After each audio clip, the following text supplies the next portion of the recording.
பாருங்க, கட்டாயம் நமக்கு தேவைப்படும் பிள்ளைகள் அந்த பேப்பர். இதுதான் ஓ லெவல் பேப்பர். இந்த பேப்பர்ல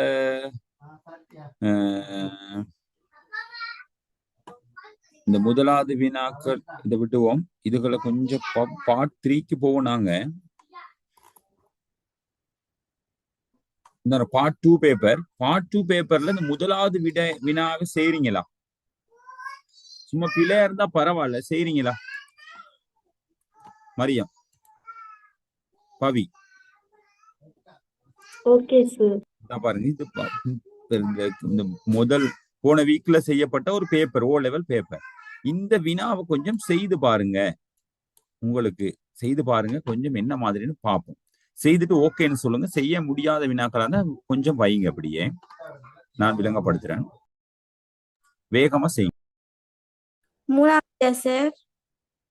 மூன்றாவதுனா முதலாவது 2வது வினா இருக்கு தெரியுமா? 1 2 3 வினா இருக்கு. அதை அப்படியே செய்யுங்க. சரி.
என்ன மாதிரி செய்துட்டோம் அப்படியா?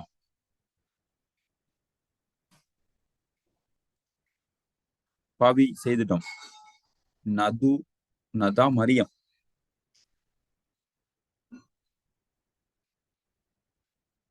பேசுங்கம்மா. செய்துட்டோமா இல்ல டைம் வேணுமா? Yes, sir. அதுதான். Time வேணும். சரி, கொஞ்சம் டைம் எடுத்து செய்ய பாருங்க, சரியா செய்ய பாருங்க. 10th உள்ள பாடம் தான் வந்திருக்குது. இப்படி உண்டு யோசிங்க. சரி, இந்த முறை இந்த பாடம் வந்துருச்சு சார், முதலாவது பாடம். அடுத்த எங்க நாங்க செய்யும் போது இந்த பாடம் வராது தானே அப்படின்னு நினைக்கிறீங்களா? இல்ல சார். கட்டாயம் வரும். சரியா? அப்ப முதலாவது பாடம் எப்படியுமே 10 கிளாஸ் முக்கியம். ரிஷானா நேத்து ஜாயின் பண்ணியிருந்தீங்கன்னு நினைக்கிறேன். நாங்க முதலாவது வினாவை செய்ய வைக்கிறேன். ரிஷானா, நீங்களும் செய்து பாருங்க.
சரி, ஓகே பிள்ளைகள், டிஸ்கஸ் பண்ணுவோம். கொஞ்சம் பாருங்க. செய்துட்டோம் அப்படியா? பவி ஓகேவா? ஓகே. சரி, ஓகே. சொல்லுங்கம்மா. நான் ஒன்றுமே விடங்கப்படுத்தல. இதுல ஏக்குரியது என்ன, பிக்குரியது என்ன? பவி, நதா, மரியம்.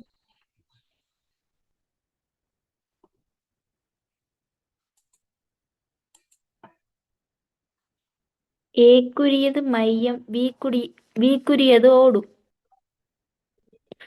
புவியோ. மையம். மையம் என்று சொல்றீங்க, பிங்கிறது ஓடுங்கிறீங்க. சரியா? மரியம் சரியா? இது ரிஷானா சரியா?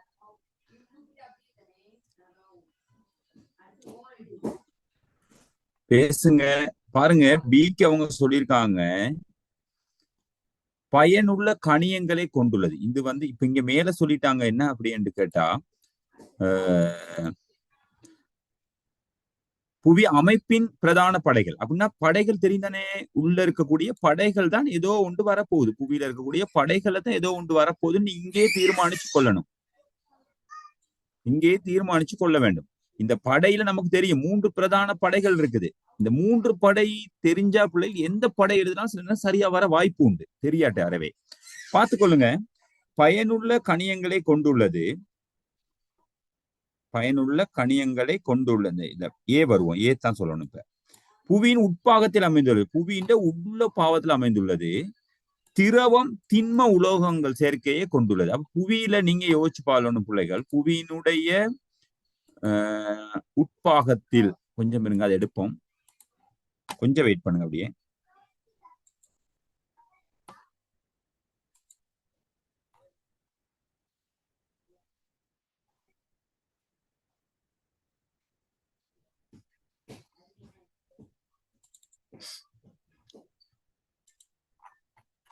புவியினுடைய உட்பாகத்துல அப்படின்னு ஒன்று வரக்குள்ள நீங்க விளங்கி கொள்ளணும்.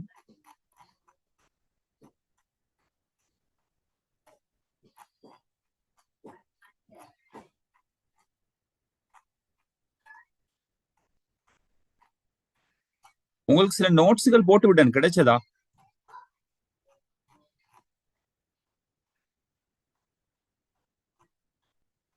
கிடைக்கலையா? கிடைச்சிங்க சார். சரி பாருங்க, நமக்கு தெரியும் ஓடு, மூடி, மையம், இதுதானே புவியின் பிரதான படைகள் மூன்று.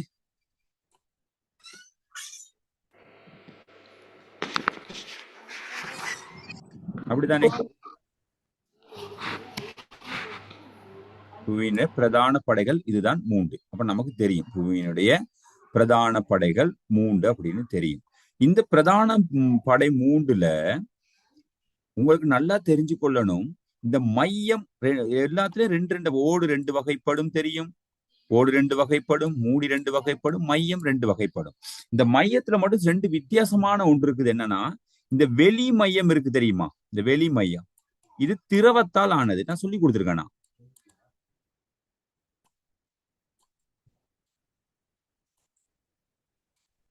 திரவத்தால் ஆனது.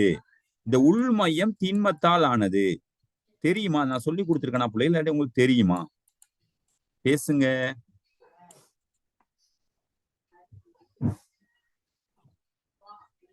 மரியம் பேசுங்க. இது நாங்க நேத்து அபண்ணா வந்தாங்க. ஓகே, இந்த வினாக்களை செய்து பார்த்தோம். இப்ப இது திரவம், இது திண்மத்தால் ஆக்கப்பட்டிருக்கு. சரிதானே? ஏன்னு கேட்டா பிள்ளைகள், இந்த இதுல இதை மட்டும் வரைகிறேன்னு பாருங்க. உள்மையம், வெளிமையம். இந்த வெளிமையம் திரவம். திரவம்னா என்ன திரவம் சொல்லுங்க பாப்போம். திரவம் என்றால் என்ன திரவம்?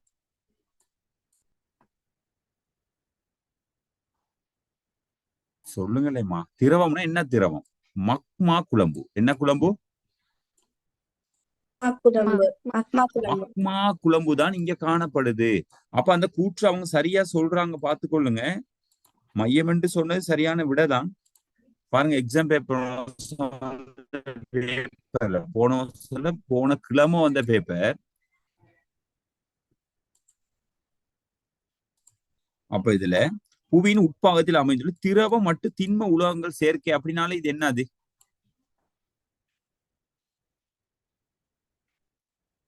மையம். அப்படின்னால என்ன வந்துடும்? இது மையமாக.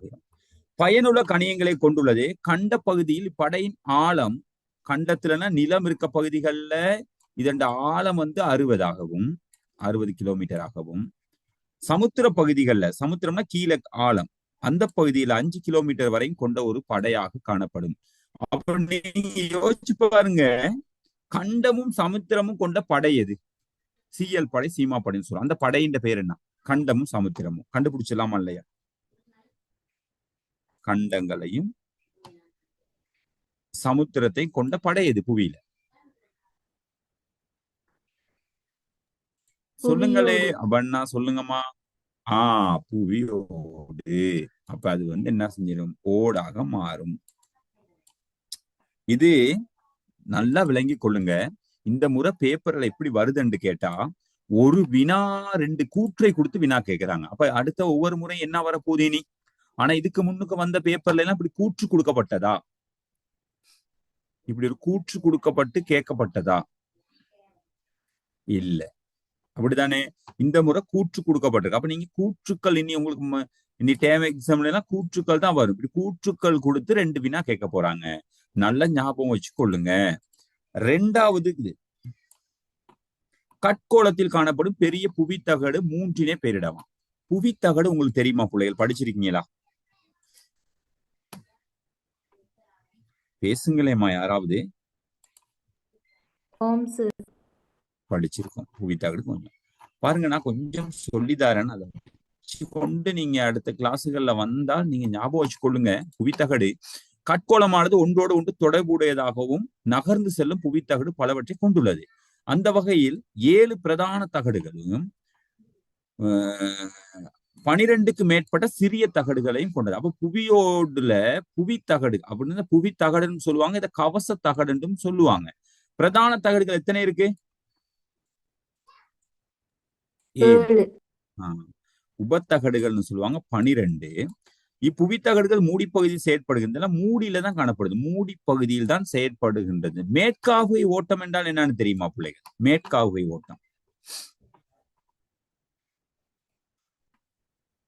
மேற்காவுகை ஓட்டம் என்றால் புவியில இருக்கு மேல மேற்பகுதி, இதுல வந்து வெள்ளம் வந்தாலும் சரி, பிள்ளைகள் ஏதாவது செயற்பாடுகள், புயல், காற்று இதுகெல்லாம் நடக்கும் தானே.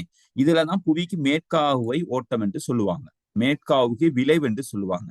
இதனால அது என்ன செய்யுதுன்னு கேட்டா நகருமா. இப்ப நீங்க கவச தகடுண்டா நல்லா யோசிச்சு கொள்ளுங்க. ஒரு சிம்பிளான விட ஒண்ணு சொல்றேன். ஒரு வீடு எதால் ஆக்கப்பட்டிருக்குது? இப்ப நாங்க சுவரை பார்த்தோம் என்றால் பிள்ளைகள், அதெல்லாம் அது எல்லாமே ஒரு சுவர் மாய்க்கு விளங்கும். பார்த்தா ஃபுல்லாவே ஒன்று மாதிரி விளங்குமா இல்லையா ஒரு சுவரை பார்த்தா? ஏன்னா மேல பூசப்பட்டிருக்கனால சுவர் எல்லாம். ஆனா உண்மையிலேயே சின்ன சின்ன பாக்ஸ் பாக்ஸ் கல்லால் தானே ஆக்கப்பட்டிருக்குது. ஓ சார். ஆக்கப்பட்டிருக்கு. அடுத்து மனிதன் எதால் ஆக்கப்பட்டிருக்கான்? இல்லாட்டி விலங்குகள்லாம் எதால் ஆக்கப்பட்டிருக்கு? களங்களால் களங்கள். களம் ஆக்கப்பட்டிருக்கு. களங்களால் ஆக்கப்பட்டிருக்கான். அப்ப அந்த களங்கள் இப்படி இப்படி இப்படி இப்படி இப்படி இப்படி இப்படி இப்படி இப்படி சேர்ந்து எல்லாம் உண்டா சேர்ந்துதான் ஒரு ஒரு உருவ அமைப்பை கொண்டு வருது, ஒரு தோல் அமைப்பை கொண்டு வருது. அப்படித்தானே? ஓ சார். அதே மாதிரி இந்த புவி எதால் ஆக்கப்பட்டிருக்குன்னு கேட்டா, புவி தகடால் ஆக்கப்பட்டிருக்குது. புவி தகடால் ஆக்கப்பட்டிருக்குது. அதுதான் இந்த புவியை உருவாக்கி இருக்கிறது வந்து தகடு. அப்ப தகடுக்கு மேலதான் என்ன என்ன இருக்குது? இந்த ஓடு இருக்குது. புவிக்கு மேலதான் இந்த ஓடுகள் ஆக்கப்பட்டிருக்குது புல்லா.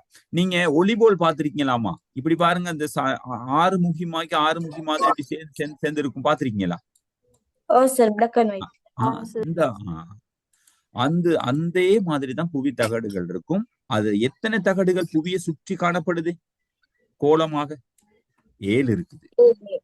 7ஆல் ஆக்கப்பட்டிருக்கு இந்த புவி. அதோட சேர்ந்து 12 சிறிய தகடுகளும் காணப்படுகின்றது. இதுதான் இந்த மேட்டை. இப்ப கவச தகடு ஒரு அளவுக்கு விளங்குனதா புவி தகடு? ஓ சார். இப்ப நீங்க வாங்க உடனே 7 பிரதான புவி தகடுகள் காணப்படுது. உங்களுக்கு தெரியும், கண்டங்கள் தெரியும் தானே? வட அமெரிக்கா கண்டம் தெரியுமா? ஓ சார். தென் அமெரிக்கா கண்டம் தெரியுமா? ஓ சார். ஆப்பிரிக்கா கண்டம் தெரியும் தானே? அண்டார்டிகா, பசிபிக், இந்தோ ஆஸ்திரேலியா மட்டும்தான். இந்த ஆஸ்திரேலியாவும் இந்த யுரேசியன் இப்படி இது மட்டும்தான் வேறையா இருக்குது. மத்ததெல்லாம் உங்களுக்கு தெரியுமா தெரியாதா? தெரியும் சார். வட அமெரிக்கானா வட அமெரிக்கா, தென் அமெரிக்கானா தென் அமெரிக்கா. யுரேசியன்கிறது ஆசியாவும் ஐரோப்பாவும் சேர்ந்தது. ஆப்பிரிக்கானா தனியா. இந்தோ ஆஸ்திரேலியா கவச தகடு, பசிபிக் தகடு, அண்டார்டிகா தகடு. சொல்ல முடியுமா முடியாதா? சார். நல்லா ஞாபகம் வச்சுக்கொள்ளுங்க. இந்த பாருங்க, இந்த கவச தகடு வந்து யுரேசியன் கவச தகடு. ஐரோப்பா ஆசியாவும் சேர்ந்தாலே யுரேசியான்னு சொல்லியிருக்கோம். எங்கேயும் படிச்சிருக்கோம். நாங்க படிச்சிருக்கோமா இல்லையா இஸ்ரா? படிச்சுக்கிறேன் சார். படிச்சிருக்கோம் தான். அப்ப அது ஒன்று. இது முதலாவது கவச தகடாக ஞாபகம் வச்சுக்கொள்ளுங்க. 2வது பாருங்க, இந்தியா ஆஸ்திரேலியா கவச தகடு விளங்குதா? 2. அப்ப இலங்கை எந்த கவச தகட்டில் அமைந்துள்ளது அப்படி வினா வந்தா? Australia. India Australia. India Australia. இந்த பாருங்க, இது என்ன கவச தகடு? 3வது ஆப்பிரிக்கா. ஆப்பிரிக்கா. இது என்ன கவச தகடு? அமெரிக்கா. இது தென் அமெரிக்கா. இது வட வட அமெரிக்கா. அமெரிக்கா. இது வந்து இது பசிபிக் தகடு. பசிபிக். இது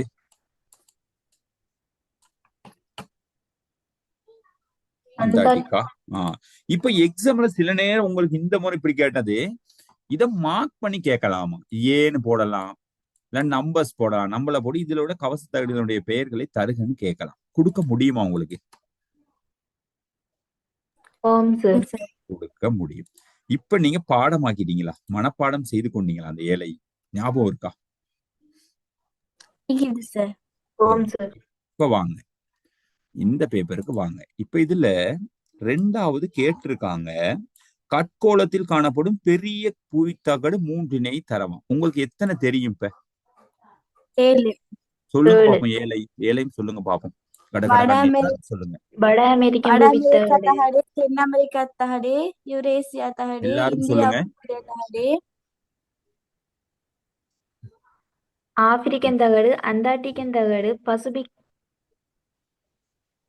தகடு, யுரேசியன், யுரேசியன் வட அமெரிக்கா தகடு தென் அமெரிக்கா தகடு. இப்ப இதுல 3 உங்களுக்கு எழுதியிருக்கீங்க அப்படியா? எல்லாரும் எழுதணுமா? ஓ சார். 3 எழுதணும். ஓகே. ஆனா சிம்பிளா இருக்கா இல்லையா paper? கொஞ்சம் வாசிக்கணுமா இல்லையா? வாசம் அடுத்து உங்களுக்கு அந்த நோட்ஸ் கொஞ்சம் கிளியரா விளங்கப்படுது. அந்த நோட்ஸ் எல்லாம் நான் போட்டிருக்கேன் பிள்ளைகள். 10ல முதலாவது பாடத்தை நீங்க எப்படியும் படிச்சு கொள்ளணும். இந்த இருக்கு சிறிய கவசதாரிகள் அந்த அளவுக்கு நாங்க பாடமாக்கி கொள்ள தேவையில்லை. உங்களுக்கு தெரிஞ்ச ஒரு 3 ஞாபகம் வச்சுக்கொள்ளுங்க. இதுல சிறிய புவி தகடு 12ல ஒரு 3 ஞாபகம் வச்சுக்கொள்ள முடியுமா? ஓ சார். 3 சில நேரம் 3 கேட்கலாம். இது அப்படியே வந்து அந்த கரீபியன் சில நேரம் ஞாபகம் வச்சு கொள்ளலாமா இருக்கும். எனக்கு தெரிஞ்சனால சொல்றேன். அதை பிலிப்பைன்ஸ் நாட தெரிஞ்சனால பிலிப்பைன்ஸ் ஒரு தகடு. அதே மாதிரி துருக்கி நாட தெரிஞ்சனால துருக்கி ஒரு நாடு. இந்த ஸ்கொட்டியா தகடு. அதே மாதிரி ஈரானியனை நல்லா ஞாபகம் வச்சு கொள்ளலாம். தகடு உண்டுன்னு. சரியா? இப்படி சில தகடுகளை ஞாபகம் வச்சுக்கணும். உங்களுக்கு எக்ஸாமுக்கு ஒரு 2, 3 தான் கேட்பாங்க. ஓகேவா? சிறிய புவி தகடுகள் அப்படின்னு. ஓகேவா? Okay sir. Okay sir. சும்மா ஞாபகம் வச்சுக்கொள்ளுங்க. சரி, ஓகே. இப்ப நாங்க பேப்பருக்கு போவோம். சரி, அப்ப இந்த சரியா பார்த்துக்கொள்ளுங்க. இந்த வினாவுக்கு நீங்க 2 புள்ளி எடுத்துட்டீங்க அப்படியா? இந்த வினாக்கு 3 தகடுகளையும் கொடுத்திருந்தா 3 புள்ளி கொடுத்தவங்க போட்டுக்கொள்ளுங்க 3 புள்ளி என்று. 3வது வினா என்ன மாதிரி கொஞ்சம் வாசித்து பார்த்தீங்களா? செய்திருக்கோமா? செய்த எனக்கு செட்ல போட்டு விடுங்க, நான் பாக்குறேன். கட்கோளத்துக்கும் செய்யலையா? பேசுங்க. செய்திருக்கோமா செய்யலையா? செஞ்சுக்கிறோம். பாருங்க. செய்திருந்தால் பாருங்க. கொஞ்சம் வினாவை கொஞ்சம் நல்லா விளங்கி கொள்ளணும். கட்கோளத்துக்கு உங்களுக்கு தெரியும். கட்கோளம் தெரியும் தானே? தெரியும். புவியின் உட்பாகத்துக்கும் புவியினுடைய உட்பாகம் தெரியும் உங்களுக்கு. என்னென்ன உட்பாகம் இருக்குன்னு சொல்லி இந்த படைகள் தான் இருக்கு. இடையில் ஏற்படும் இடைத்தாக்கம். அப்ப இந்த புவியினுடைய உட்பாகத்திலிருந்து வெளியே இந்த கட்கோளத்துக்கு பல்வேறுபட்ட பாதிப்புகள் ஏற்படுத்தும் நிகழ்வுகள் 3. என்ன? புவியில உள்ள இருந்து நமக்கு மேல வெளியே கட்கோளத்துக்கு நம்ம தானே இருக்கோம். புவியில உட்பாகத்துல என்ன மாதிரியான பாதிப்புகள் நமக்கு ஏற்படுது? அவற்றை 3 குறிப்பிட்டு ஒன்றை விளங்கப்படுதா? 3 என்ன மாதிரி சொல்லுங்க பாப்போம். எரிமலை வெடிப்பு. எரிமலை வெடிப்பு புவியில உள்ள இருந்து வாரது. நிலநடுக்கம் புவியில உள்ள இருந்து வாரது. சுனாமி உள்ள இருந்து வாரது. எழுதியிருக்கோமா? இதுல ஏதாவது ஒன்றினை பற்றி விளக்கம் கொஞ்சம் விளங்கப்படுத்தலாம். இப்ப நான் பாருங்க ஒவ்வொன்றையும் சொல்றேன். நான் பாருங்க.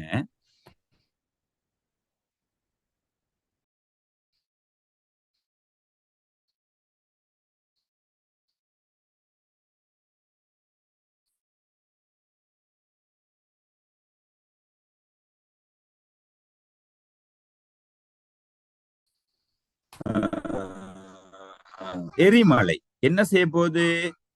புவியினுடைய எங்க இருந்து? மையத்துல இருந்து. உள் மையமா வெளி வேற வேற கவசத்துக்கு விளிம்பு ஒன்று இருக்கும். இதுகளுக்கு என்ன செய்யும்? விளிம்புனா இடைவெளிகள் காணப்படும். இந்த கவசத்துடைய தன்மை என்னன்னு கேட்டா, அந்த கவசத்துடைய தன்மை என்னன்னு கேட்டா 3 நிகழ்வை செய்யும். ஒன்று விலகும். ஒன்று என்ன செய்யும்? விலகும். இன்னொன்னு அமிலும். சரியா? இன்னொன்னு இடை மாறும். இன்னொன்னு செய்யும் இடை மாறும். இந்த 3 செயற்பாடு ஏன் நடக்குன்னா புவியினுடைய என்னன்னா இந்த செயற்பாடுகள் காரணமாக என்ன செய்யும் கேட்டா விலகும் அமிலும் இருக்கும். இப்ப நீங்க யோசிச்சு பாருங்க. சமுத்திரத்திலையும் ஒரு கவசத்தடு இருக்குமா இல்லையா? கண்டங்கள்லையும் இருக்குமா இல்லையா கவசத்தடுகள்? இருக்கும். இப்ப என்ன செய்யணும்? இது ஒன்றொன்று விலகக்குள்ள அப்படி எப்படி போகக்குள்ள என்ன செய்யணும் கேட்டா புவியினுடைய கோளவாகத்துல இருக்கக்கூடிய அந்த மையத்துல இருக்கக்கூடிய அந்த மக்மா குழம்பு இந்த பிழிவினூடாக வெளியே வருமா வராதா? பிழிவினூடாக அல்லது சொத்தான இடங்களை பார்த்து மேல வந்து என்ன செய்யணும்? கக்கும். இதுதான் எரிமலை. இந்த எரிமலையில பசிபிக் சமுத்திரத்தை நெருப்பு வலயம் என்று சொல்லுவாங்க. ஏன்னா பசிபிக் வலயத்துலதான் அதிகமான எரிமலைகள் வரும். அந்த இடத்துலதான் கூடுதலாக அந்த கவச தடுக விலகக்கூடிய தன்மை இருக்கு. விலகும் போது என்ன செய்யும், இடைவெளி கிடைச்சிச்சுன்னா உள்ள இருந்து வெளியே வந்துடும். அது ஒன்று. அது வந்து எரிமலை நீங்க விளங்கப்படுத்தலாம் உண்டு. ரெண்டாவது, நீங்க சுனாமி அப்படிதான். இப்ப இந்த கவசத்தாடி இந்த பக்கம் கடல்ல இருக்கக்கூடிய கவசத்தாடி இந்த பக்கமும் இந்த கவசத்தாடி இந்த பக்கம் விலகுனா நடு ஒரு பெரிய இடைவெளி வருமா இல்லையா? வரும் சார். இந்த இடைவெளியில நீர் என்ன செய்யணும் கேட்டா ஃபுல்லா அப்படியே உள்ள போயிடும். உள்ள போயிட்டு சூழ்ந்துடும். திரும்ப இந்த கவசத்தகடுகள் என்ன செய்யணும் கேட்டா இந்த பக்கமும் திரும்ப வரும்போது இந்த உள்ள இருக்க நீர் வெளியே அப்படியே போஷா அடிக்குமா இல்லையா?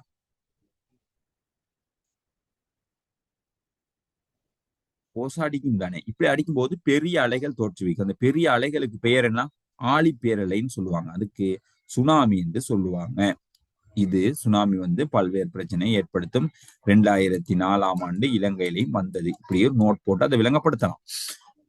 அடுத்து நிலநடுக்கம். நிலநடுக்கம் இதே மாதிரி தாமா. கவச தகடுகள் வந்து என்ன செய்யணும்னு கேட்டா அகவிசை செயற்பாடுகளாகவும் கவச தகடுகள் ஒன்றே ஒன்று விலகினாலும் சரி அமிழ்ந்தாலும் சரி இடைமாறினாலும் சரி நிலங்கள் ஆடும் அதிரும். இதை வந்து நிலநடுக்கம் என்று சொல்லுவாங்க. இப்படி விளங்கப்படுத்த முடியுமா ஏதாவது ஒன்றை?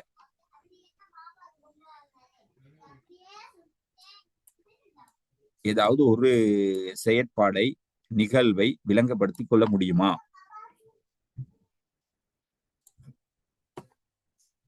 பிள்ளைகள் பேசுங்க. நீங்க பேசாட்டி நான் பேசவே மாட்டேன். விளங்கப்படுத்திக்க முடியுமா?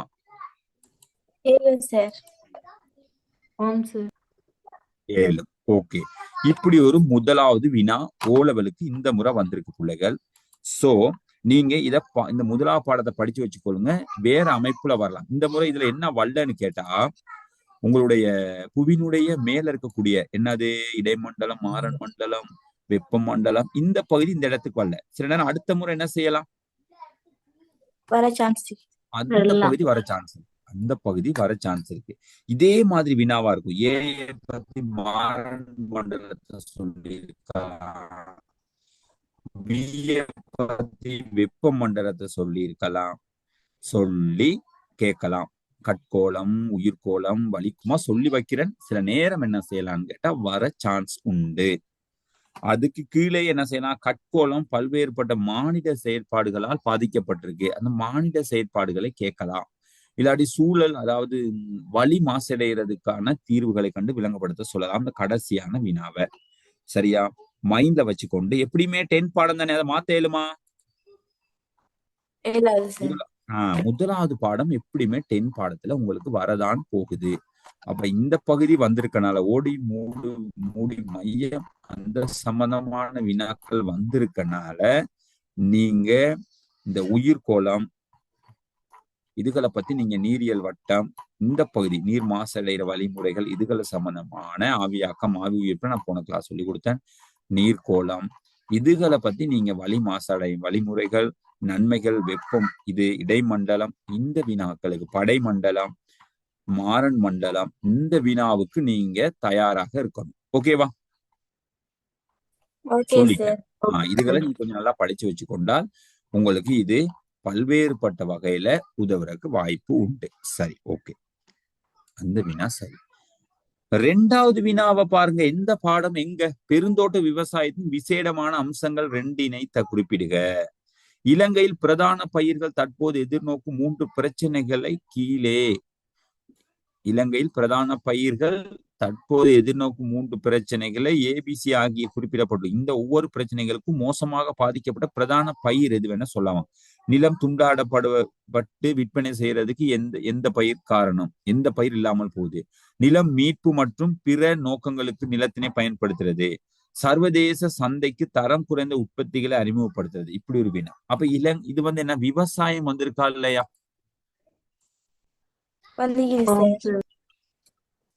இப்ப இந்த இடத்துல பொதுவா தான் கேட்கப்படும். இந்த இடத்துல நெல் கேட்கப்படல, கோதுமை கேட்கப்படல. கேட்கப்பட்டிருக்கா? நெல் கேட்கப்படல, கோதுமை கேட்கப்படல, ரப்பர் கேட்கப்படல. பொதுவான வினாவா இந்த பையனை போட்டிருக்காங்க. இந்த பாடம் சம்பந்தமா இந்த நீங்க நினைச்சிட்டு போன அளவுக்கு இல்லை இந்த முறை.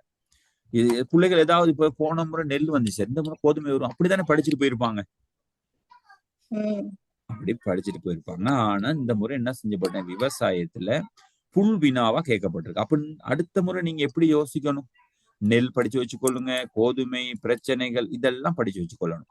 நான் பேப்பர் மார்க்கிங் போயிட்டு வந்த பிறகு இதுல உள்ள உங்களுக்கு செய்ய வச்சு எக்யூரேட்டான விடையை நான் உங்களுக்கு தருவேன். சரியா? சரி சார்.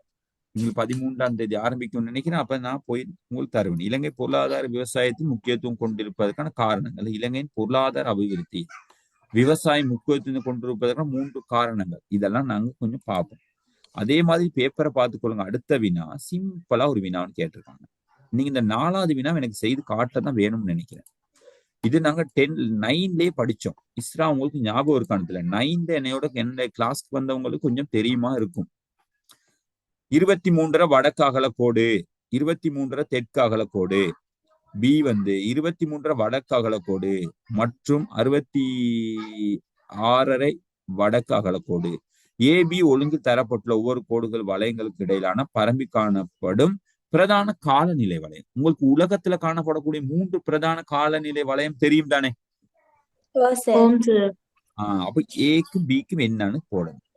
மேலே 1ல் குறிப்பிட்ட பி காலநிலை வளையத்துக்கு இடையே பரம்பி காணப்படும் காட்டு வகையினை பெயரிடலாம். காடு என்ன காடுன்னு பெயரிடலாம்.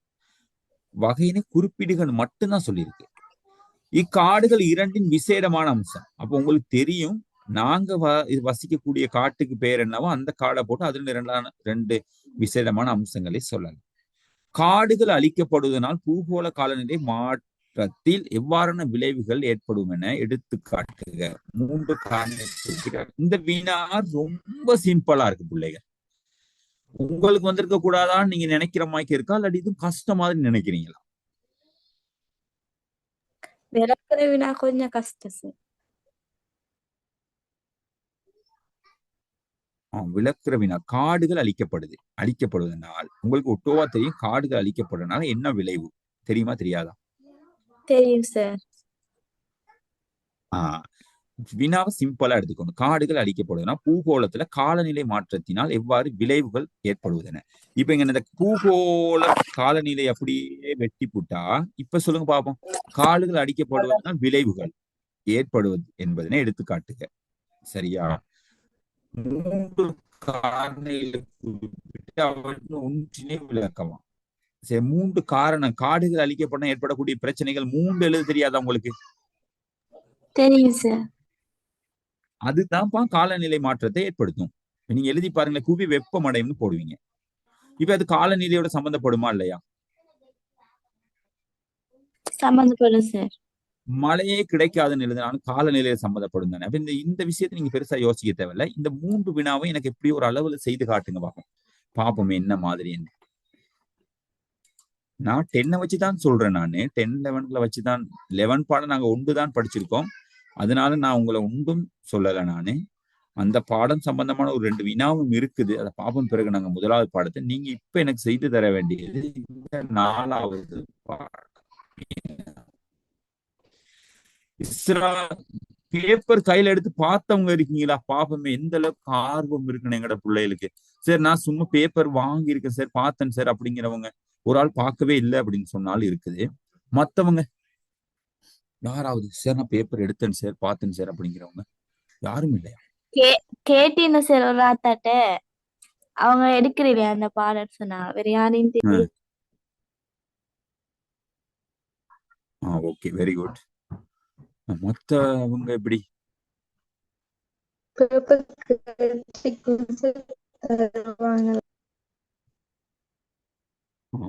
கேட்டிருக்கும் சார், இன்னும் கிடைக்கல. ஓகே ஓகே சரி. அப்பனாவுக்கு எந்த நாளும் கவரேஜ்ல கொஞ்சம் பிரச்சனை இருக்குது, அப்படிதானே? சரியா கேட்காது. சரி, ஓகே ஓகே பரவாயில்ல, செய்யுங்க. சஞ்சய்னு ஒருத்தர் வந்திருக்காரு, புதுசா வந்திருக்காரா?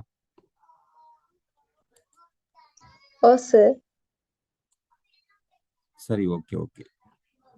சஞ்சய் கண்டினியூவா வரணும். 1வது பாடம் மட்டும்தான் முடிச்சிருக்கோம் 11ல. நான் இந்த பேப்பருக்கு தகுந்த மாதிரி படிப்பேன். நீ கடைசியா வந்த பிள்ளைகள் நான் சில எதிர்பார்க்கிற வினாக்கள்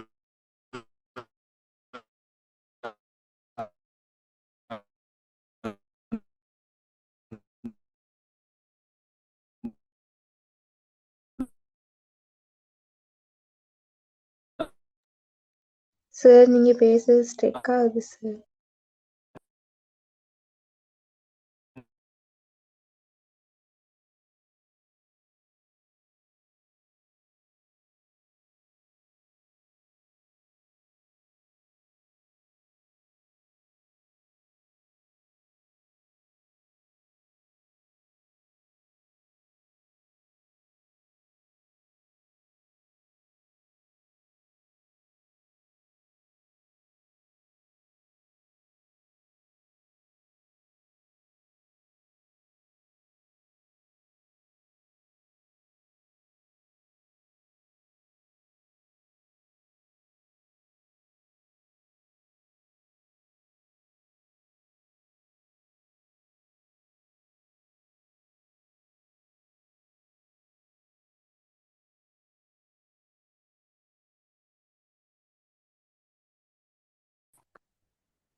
செய்துட்டாலும் சொல்ல மாட்டீங்க. நான் தான் கேட்கணும். என்னம்மா செய்துட்டோமா? தானிஷா சார் செஞ்சாச்சு. செய்தாச்சு. சரி, ஓகே. எனக்கு சொல்லுங்க இப்ப உம், ஏ காலநிலை என்ன, பி காலநிலை என்ன? ஏ காலனி அயன வளையம், பி காலனில இடைவெப்ப வளையம். சரியா மத்தவங்க? ஓம் சார். சரி, ஓகே. உங்களுக்கு தெரியணும் அதுலதான் விடையும் இருக்குது. அதை நாங்க லேசா எடுத்து பார்த்தா இப்படி சும்மா எடுத்து பார்க்கலாம், அது பிரச்சனை ஒன்றும் இல்ல. நாங்க எங்க போகணும், அப்படியே இருங்க.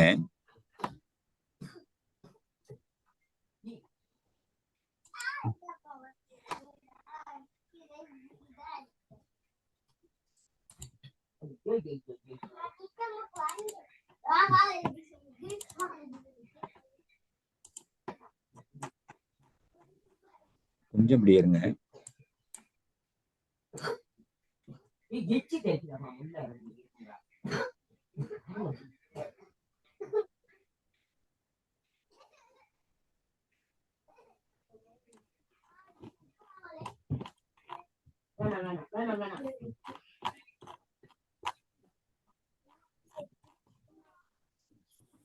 இப்படி இருங்க, கொஞ்சம் இருங்க பிள்ளைகள்.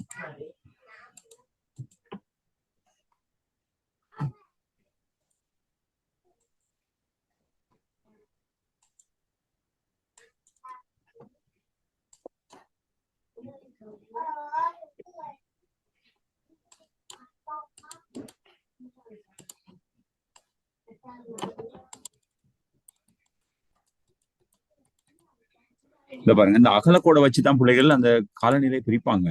உங்களுக்கு தெரியும் மத்திய கோடு, மத்திய கோடு, ஆர்டிக் வட்டம், வடதுருவம், மகர கோடு. இப்ப நீங்க யோசிங்க பிள்ளைகள், கடக கோட்டுக்கும் மகர கோடும் அதான் கேக்குறாங்க. 23 23 இதுக்கு இடையில என்ன வளையம் இருக்குது? அயன வளையம். அயன வளையத்துக்கு இன்னொரு பேர் என்ன? வெப்ப வளையம் என்று சொல்லுவாங்க. சொல்ல மாட்டாங்களா? ரொம்ப வெப்பமான வளையம், சூரியன் செங்குத்தாக படனால இது வெப்ப வளையம் என்று சொல்லுவாங்க பிள்ளைகள். இந்த வெப்ப வளையத்துல என்ன காடுகள் காணப்படுது? இந்த வெப்ப வளையத்துல அயன மலைக்காடுகள். அயன மலைக்காடுகள். இது அயன மலைக்காடுகள், அயன வளையம், அயன மலைக்காடுகள் ரெண்டுக்கும் விட இருக்கு பிள்ளைகள். அயன மலைக்காடுகள் எனக்கு அதிக அளவு மழை கிடைக்கும் பிள்ளைகள். எந்த நேரம் ஆவியாக்கம் அதிகனால மழை கிடைக்கிறனால இந்த மழையால பெறக்கூடிய காடுகள் அதனாலதான் அயன மலைக்காடு என்று சொல்லுவாங்க பிள்ளைகள். சரிதானே? இது முதலாவது சிஸ்டம், ஞாபகம் வச்சுக்கொள்ளுங்க. உலக காலநிலை இவ்வளவுதான் இருக்கு. ரெண்டாவது சொல்லுவாங்க பிள்ளைகள், பாருங்க. இந்த பாருங்க, இந்த பகுதிக்கும் அதாவது மகர கோட்டுக்கும் அந்தார்டிக் வட்டத்துக்கும் கடக கோட்டுக்கும் ஆர்டிக் வட்டத்துக்கும் இடையில ஒரு காலநிலை இருக்கு. இடைவெப்ப காலநிலை. இடைவெப்ப காலநிலை. இங்க இடை வெப்பமாக இருந்தால் 50% வெப்பமாக இருக்காது. அப்ப இடை வெப்பம் என்று சொல்லுவாங்க. ஏன்னு கேட்டா சூரியன் அவங்க இந்த இடத்துக்கு செங்குத்தாகப்படும், இங்க செங்குத்தாகப்படாது. அப்ப இடை வெப்ப காலநிலை. இன்னொரு வகை காலநிலை இருக்கு பிள்ளைகள், மூன்றாவது காலநிலை. இந்த பாருங்க, இந்த பகுதி முனைவு பகுதி. இந்த பகுதி என்ன காலநிலை? குளிர் காலநிலை அல்லது தண்டா காலநிலைன்னு சொல்லுவாங்க பிள்ளைகள். இங்க ஊசி இலை காடு என்று சொல்லுவாங்க. இங்க உள்ள முனைவுல இருக்கக்கூடிய காடுகளின் பேர் என்ன? ஊசி இலை காடாக இங்க என்ன செய்யறேன்னா வகைப்படுத்தப்படும். சோ அப்ப அவங்க கேட்டிருக்க விடயத்துக்கு நீங்க சரியா பதில் அளிச்சிருக்கலாம். அப்ப கேக்குறான் ஏ 23 23. அப்ப அங்க அயன காலநிலை, அயன காலநிலை. பி பிள்ளைகள் 23க்கும் 66 இடை வெப்பம். சரியா? சரி சார். இடை வெப்பம். இப்ப அங்க கேட்கக்கூடிய இந்த வினா 2 புள்ளி நீங்க எடுத்திருப்பீங்க. இந்த பி காலநிலை வளையத்தில் இடையில் பரம்பி காணப்படும் காட்டு வகை, இந்த பி வகையில இலையுதிர் காடுகள். இலையுதிர் காடுகள் சொல்ல மாட்டேன். ரெண்டாவது காட்டின் பெயர் என்ன? இலையுதிர் காடுகள். இலையுதிர் காடுகள். இப்ப நீங்க அதை பாக்குறதா இருந்தா கூட, அதுன்ற தன்மைகளை கொஞ்சம் பாக்குறதா இருந்தா கூட கொஞ்சம் இருங்க வரேன். இங்க எடுத்தனது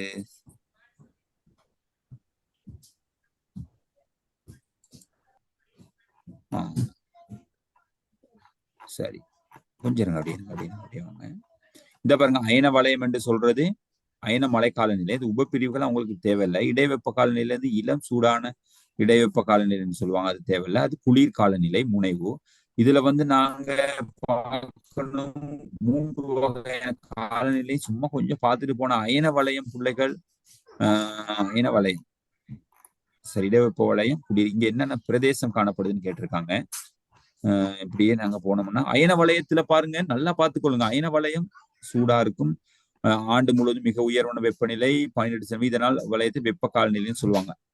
தார் பாலைவனம், கோபை பாலைவனம் இங்க இருக்கு அப்படிங்கிறதெல்லாம் ஓகே. இடைவெப்ப காலநிலை அயன வலயத்தில் சராசரி வெப்பநிலை கொஞ்சம் குறைவுதான். ஆண்டு முழுவதும் கால வெப்பமும் கூடி குறையும் காலநிலை இங்க. தெளிவான கோடை காலமும் தெளிவான மாரி காலமும் ரெண்டும் இருக்குமே அங்க. இடைவெப்பனால கடும் குளிர் வெப்பம் குறைவு பிள்ளைகள். வெப்ப வலயத்துல கிடைத்த வருடத்துக்கு அதிகமான பனிமூட்டம் தான் காணப்படுவாங்க. மழை 250 300 வரைக்கும் இப்படி இருக்குது. சரியா? இதெல்லாம் நமக்கு தேவையில்லை. நாங்க பார்ப்போம் காடுகளை மட்டும் கொஞ்சம் பார்த்துக்கிட்டு வருவோம் வேகமா. அயன வலயம் அயன மலை காடுகள், இடைவெப்ப இலையுதிர் காடுகள், கடும் குளிர் ஊசி காடுகள் என்று சொல்லுவாங்க. இது 2வது பாடம். உங்களுக்கு தெரியுமா? 10ல 2வது பாடம் தானே இது, இல்லையா? ஓ சார், சொல்லுங்களேன் எனக்கு கொஞ்சம். 2வது பாடம் நாங்க படிச்சிருக்கோம் பிள்ளைகள். உங்களுக்கு நோட்ஸ் போட்டு விட்டுருப்பனா இருக்கும். கட்டாயம் நீங்க பார்க்க வேண்டியது பிள்ளைகள். 10 பாடம் மிக முக்கியம். இங்க பாருங்க, அயன வலயத்துல பிள்ளைகள் சூரிய ஒளியை பெறும் வகையில் படையமைப்பு கொண்ட தாவரங்கள். சூரிய ஒளியை பெறுறதுக்காக படையமைப்பு கொண்டது. அப்ப அயன வலயத்து காடுகளை பத்தி கேட்டா நீங்க சொல்லலாம். இது ஏ அங்க எக்ஸாம் பேப்பர்ல கொடுத்துருக்கிறது ஏ தானே. தண்டு பகுதி நேராக உயரமா வளரும். தண்டு பகுதி நேராக உயரமா வளரும். ஏன்னா சூரியனை பெற்றுக் கொள்றதுக்காக நேராக உயரமாக வளரும் என்று சொல்லுவாங்க. அயனமலை காடுகள்ல பாருங்க, மரங்கள், செடிகள், பூண்டு, பாசி வகைகள், ஒட்டுண்ணிகள் எல்லாம் காணப்படும். அதிக வெப்பநிலை கிடைக்கிறதுனால மக்கோணி, ஏப்போனி இதெல்லாம் கிடைக்கும் பிள்ளைகள். நாங்க பார்க்க வேண்டியது இப்ப 2வது எழுதியிருக்கீங்களா தெரியல. அயனமலை காடுகளை பத்தி இன்னமும் சொல்லியிருக்காங்க. Okay okay super. என்ன எழுதிருக்கீங்க? கொஞ்சம் கொஞ்சம் சொல்லுங்க. பசுமையான இலையுதிர் மரங்கள் உள்ளன. உயிர் பல்வகைமை குறைவாக காணப்படும். தெளிவான தட்டுகள் இல்லை. இலைகள் அகன்ற வைரம் நிறைந்த மரங்கள் காணப்படும். Okay super. பாருங்க, சும்மா போப்போம். வருட ரீதியாக வெப்பமான கோடையும் குளிர்காலமும் ரெண்டும் நிகழ்றனால அக்காலத்து ஏற்ற இடைவெப்ப வலயத்தில் என்று பசுமையான இலையுதிர் மரங்கள் காணப்படும் பிள்ளைகள். இலையுதிர் மரங்கள் காணப்படும். குளிர் பருவத்தில் மரங்கள் இலைகள் உதிர்ந்து விடும். குளிர் காலத்துல மலைகள் இந்த மரங்களுடைய இலைகள் எல்லாம் உதிர்ந்து விடும். இதெல்லாம் அதனை சிறப்பா பார்க்கலாம். உயிர் பல்வகமை குறைவு அப்படின்னு சொல்லுவாங்க. உயிர் வாழ்க்கை பல்வகமை குறைவு. இலைகள் அகன்று வைரம் செறிந்த மரங்களா காணப்படும். சூப்பர். சரியா எழுதியிருக்கீங்க. தெளிவான தட்டுக்கள் இல்லை. தட்டு உள்ள போனா அடர்த்திகள் இருக்காது. சரியா? அதனால தட்டுக்கள் இல்லைன்னு சொல்லுவாங்க அங்கங்கே. ஏன்னா இலையெல்லாம் உதிர்ந்த பிறகு அங்க உள்ள நடந்து போகக்கூடிய ஒரு அழகான ரம்யமான நிகழ்வு காணப்படும். ஒக் மரம், செஸ்னட் மரம், பைன் மரம், யுக்லிட்டிஸ் மரம், பீச் மரம் இதெல்லாம் அங்க காணப்படும். மான், எருமை, புடி, முயல், பறவைகள் எல்லாம் அங்க காணப்படும். சரியா? ஊசி இலை காடு நமக்கு தேவையில்லை. அப்ப இந்த வகையில எழுதிருக்கீங்க. 2 தான் கேட்டிருக்கா விசேட பண்பு. யாரும் எழுதுனீங்களா? இஸ்ரா எனக்கு பேசவே இல்லை. ரிஷானா எழுதியிருக்கோமா? பவி எழுதியிருக்கோமா? ஏதாவது 2 சிறப்பு அந்த காடை பத்தி வாசிச்சீங்க. மத்தவங்க யாராவது எனக்கு ஒரு ஆள் சரி சொல்லுங்களே. நான் எழுதிக்கிறேன் சார். நான் யார்? ரிஷானாவா? நதாமரியம். நதாமரியம் நீங்க வாசிச்சீங்க. ஓகே, நான் சொல்லிட்டேன். நீங்க தானே வாசிச்சது. எனக்கு மத்தவங்க யாரும் ஒரு பதிலும் இல்லை. ஒரு மெசேஜும் ஒரு செட்லையும் போட எழுதியிருக்கேன். அதுதான் இதைத்தான் நம்ம கேட்டுக்கொண்டிருக்கேன். சரி, ஓகே. இது ஓகே, இது ஓகே. காடுகள் விளைவு. காடுகள் அழிப்பதனால் பூகோளம் காலநிலை மாற்றத்தினால் இவ்வாறு சொல்லுங்க பாப்போம். கட கட கட கட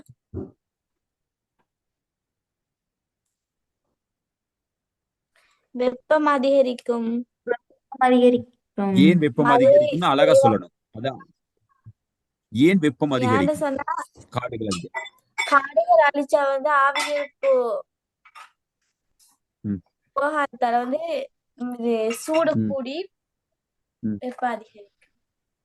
காடுகளை அழிக்கிறனால கார்பன் டை ஆக்சைடு அதிகரிக்குமா இல்லையா புவியில? ஓ ஓம் சார். ஓம் சார். கார்பன் டை ஆக்சைடு அதிகரிக்கிறனால புவி வெப்பமடையுமா இல்லையா? அதையும் சார்.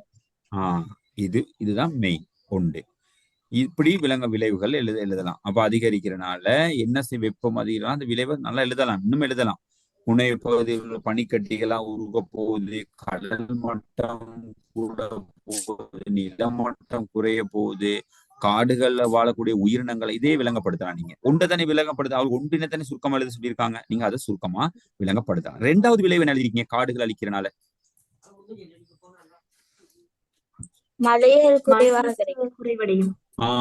மழை, அதாவது நீர்நிலைகள், மலைகள் அங்க வந்து என்ன செய்ய போகுது? குறைய போகுது. ஏன்னு கேட்டா அங்க ஆவியாக்கம் வந்து குறைய போகுது, காஞ்ச நிலமா மாற போகுது. அங்க நீர் இருக்காது. அப்ப நீர் இல்லாதனால சூரியன் செங்குத்தாகப்பட்டு அங்க ஆவி ஈர்ப்பு ஏற்படாது. அதனால பாலைவனமா போறதுக்கான வாய்ப்பு உண்டு. அதனால மழை குறைய போகுது. அதனால குடிநீர்கள் அடிச்சு போயிட்டு சரியா விலங்குகள், உயிரினங்கள் எல்லாமே இறக்கக்கூடிய நிலை ஏற்படும் ஒன்று. அதையும் அப்படி விளங்கப்படுத்தலாம். ஓகே.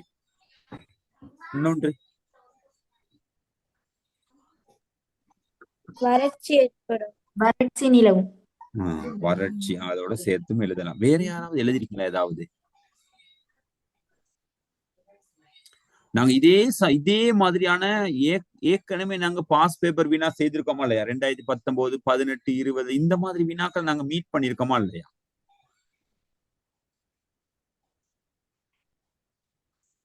செய்தும் இருக்கும் பிள்ளைகள். நாங்க பாருங்க அந்த வினாக்கள் செஞ்சது ரொம்ப பிரயோசனமாக. ஏனே பாஸ் பேப்பர் நாங்க செய்யவே இல்லையா? நாங்க இதெல்லாம் அந்த பாடங்கள் செய்திருக்கோம் சார். செய்திருக்கோம். அப்ப இதுகளை வச்சு நீங்க விளங்கப்படுத்தலாம். ஓகே. இத அடுத்த முறை எப்படி வருங்கிறதுக்காக தான் இந்த ஸ்டைல் வந்தா வேற அடுத்த 2வது பாடத்துல வேற மாதிரியான வினாக்கள் வரலாம். அதாவது இந்த 2வது பாடத்துல இருக்கக்கூடிய அந்த வேற அம்சங்கள் அந்த 2வது பாடத்தை நான் விளங்கப்படுத்தினேன் ஒரு நாளைக்கு. அடுத்து அப்படியே நீங்க வந்தீங்கன்னா கப்பல் கட்டும் கைத்தொழில் இந்த முறை வந்திருக்கு. அப்ப அடுத்த முறை என்ன வரலாம்?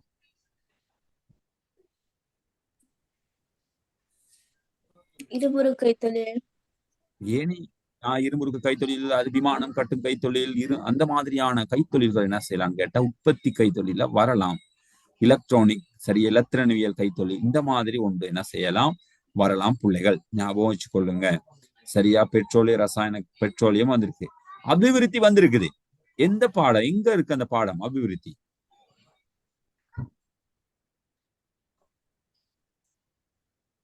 அபிவிருத்தி 10ல உள்ள பாடம் தெரியுமா? அது நாங்க படிச்சோம். நாங்க ஞாபகம் வச்சுக்கொள்ளுங்க. அபிவிருத்தி வந்திருக்கு. சரி, கொஞ்சம் பார்க்கலாம். உங்களுக்கு 10 கொஞ்சம் வேகமா பாக்குறேன்னா 11 குயிக்கா முடிக்கணும். இலங்கை தற்போது பயன்படுத்தவும் புதுப்பிக்கக்கூடிய சக்தி வளங்கள். இந்த பாருங்க, இந்த புதுப்பிக்கக்கூடிய இந்த பாருங்க, இந்த நோட்ஸ்ல பாருங்க, நான் கொடுத்த நோட்ஸ் ஒன்றுல உங்களுக்கு கடைசியா அந்த இருக்கு. பாத்தீங்களா பாக்கலையா?